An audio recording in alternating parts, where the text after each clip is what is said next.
இப்போ என்ன ஆகுதுன்னா, பாட்டாளி மக்கள் கட்சியினுடைய நிறுவனராக இருந்தவர் தலைவராக மாறிட்டார்.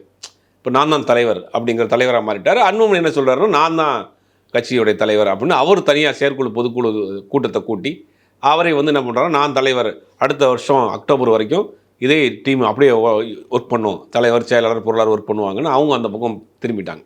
இப்போ அன்புமணி டாக்டர் ராமதாஸ் என்ன பண்ணார், இவர் ஒரு கூட்டத்தை போட்டு நாங்கள் கட்சியிலேருந்து அவருக்கு விளக்கம் கேட்குறோம், விளக்கம் கேட்டாங்க. 10 நாளுக்குள்ள விளக்கம் கொடுக்கல, கட்சியிலேருந்து நீக்கப்படுறோம், நீக்கப்பட்டாங்க. இப்போ அன்புமணி அவர்கள் தரப்புலேருந்து அவருக்கு எந்த அதிகாரம் இல்லை, செயற்குழு பொதுக்குழு வந்து அன்புமணியை தான் தேர்ந்தெடுத்துக்கிறாங்க அப்படின்னு இவங்க தரப்பில் சொல்கிறாங்க. மாறி மாறி குற்றச்சாட்டுகள் வச்சுருக்காங்க. இப்போ அஃபிஷியலாக கட்சி வந்து 2 பிளவாக நிற்கிது. ஒன்றும் இந்த இவர் அடுத்த நீதிமன்றத்துக்கு போகிறாங்களா, இல்லை தேர்தல் ஆணையத்துக்கு போகிறாங்களா, தேர்தல் ஆணையம் நீதிமன்றத்தில் என்ன முடிவெடுக்க போகுதுங்கிறது வரக்கூடிய காலங்களில் தெரியும். இப்போ பாட்டாளி மக்கள் கட்சி 2 பிளவாக இருக்கிறது.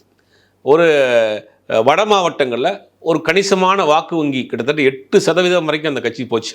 கணிசமான வாக்கு வங்கி வச்சுருந்த ஒரு கட்சி இன்றைக்கி இந்த மாதிரியான 2 பிளவாக இருக்குது.